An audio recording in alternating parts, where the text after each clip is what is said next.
اللہ کے محبوب علیہ السلام نے ارشاد فرمایا الشیطان جاسم علی قلب ابن آدم فاذا ذکر اللہ خنس واذا غفل وسوس۔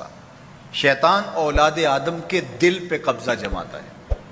اور جب یہ شخص اللہ کے ذکر سے غافل ہوتا ہے تو وہ قبضہ جما لیتا ہے، اور جب یہ اللہ کا ذکر کرتا ہے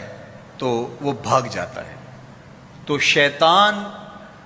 بھی کنٹرول کرنا چاہتا ہے تو وہ قلب انسانی پہ کنٹرول کرنا چاہتا ہے۔ جو دارالحکومت ہوتا ہے، جو دارالخلافہ ہوتا ہے، جو کیپٹل ہوتا ہے کسی بھی ملک کا، جب کوئی دوسرا ملک اس پہ حملہ آور ہوتا ہے تو اس کی کوشش ہوتی ہے کہ اس کے دارالحکومت پر قبضہ کر لیا جائے۔ دارالحکومت پہ قبضہ، پورے ملک پہ قبضہ تصور کیا جاتا ہے۔ شیطان انسانی دشمن ہے، انسان کی سلطنت پہ وہ قبضہ جمانا چاہتا ہے۔ وہ چاہتا ہے اس کے ہاتھ وہ کریں جو میں چاہوں، اس کی زبان وہ بولے جو میں چاہوں، یہ ادھر چل کے جائے جدھر میں چاہوں، اس کی آنکھیں وہی دیکھیں جو میری مرضی ہو۔ تو شیطان چاہتا ہے یہ میری خواہش کے مطابق چلے، یہ میری آرزوؤں اور میری تمناؤں کا اسیر بن جائے، اور یہ میری ہی مرضی کے مطابق زندگی گزارے۔ تو اب وہ ایک ایک عضو پہ محنت کرنے کی بجائے وہ قلب انسانی کو اپنے قبضے میں لینا چاہتا ہے کہ جب ہیڈ کوارٹر قبضے میں آ گیا، جب دارالحکومت قبضے میں آ گیا تو پورا جسم قبضے میں آ گیا، پھر دل پاپی بن گیا، دل مجرم بن گیا، دل گناہ سے لتڑ گیا، دل بدکاریوں کا منبع و مصدر بن گیا، تو پھر زبان سے خیر کا کلمہ تو نہیں نکلے گا، پھر قدم اٹھ کے اچھائی کی راہوں پہ تو نہیں چلیں گے، پھر ہاتھ لوگوں کے لیے خیر خواہی کا ضامن تو نہیں ہوگا، پھر زبان سے سچ اور صداقت کے شگوفے تو نہیں پھوٹیں گے، پھر یقیناً اعضائے بدنیاں بدکاریوں کا سبب و ذریعہ بنیں گے۔ تو وہ قلب انسانی پہ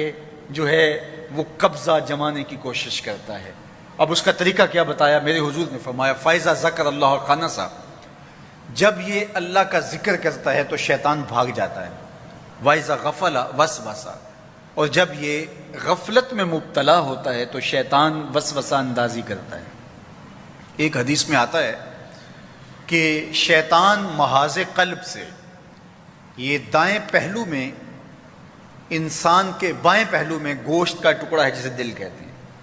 اور دل کے بالکل محاذ پیچھے پشت کی جانب سے جہاں دل ہے تو اس کی جانب سے شیطان اپنی سونڈ داخل کرتا ہے۔ یہ وہی جگہ ہے جہاں میرے اور آپ کے آقا و مولا حضور ختم المرتبت پر مہر نبوت لگائی گئی تھی۔ علامہ نبہانی علیہ رحمہ نے جواہر البہار فی فضائل النبی المختار کے اندر لکھا کہ حضور کی مہر نبوت محاذ قلب پہ لگانے کی من جملہ حکمتوں میں سے ایک حکمت یہ بھی تھی کہ شیطان اثر انداز نہ ہو سکے۔ تو شیطان جب حملہ آور ہوتا ہے تو قلب انسانی میں اپنی سونڈ داخل کرتا ہے محاذ قلب سے، اور پھر وہ وسوسے القاء کرتا ہے، اور انسان چونکہ عقب سے حملہ کرتا ہے، جو دشمن حملہ کرتا ہے تو اس کو سامنے سے آ کے حملہ کرنے کی ہمت نہیں ہوتی، کمزور جب دشمن ہو تو وہ عقب سے سن لگاتا ہے، عقب سے دیوار پھاڑتا ہے اور قلعے پر قبضہ کرتا ہے اور حملہ کرتا ہے۔ تو یہ بھی محاذ قلب سے اپنی سونڈ داخل کر کے وسوسے القاء کرتا ہے، پہلے اپنے لوگ بھیجتا ہے، پہلے اپنے جاسوس بھیجتا ہے، پہلے اپنے غدار بھیجتا ہے، اور وسوسہ القاء کرنے کے بعد پھر وہ انسانی قلب پر اپنا قبضہ جما لیتا ہے۔ جب پورا قبضہ انسانی بدن پر، انسانی قلب پر اس کا ہو جاتا ہے تو پھر پوری سلطنت انسانی، پوری سلطنت حیات، پھر بدن انسانی اس کے قبضے میں آتا ہے، پھر جو چاہتا ہے وہ کرتا ہے، چونکہ یہ اس کے قبضے میں ہوتا ہے۔ اب اس کا طریقہ کیا بتایا؟ میرے اور آپ کے آقا و مولا حضور ختم المرتبت نے فرمایا کہ اگر اللہ کا بندہ ذکر کرتا رہے تو شیطان بھاگ جاتا ہے، اور اگر اللہ کا ذکر چھوڑ دے تو یہ وسوسہ اندازی کرتا ہے۔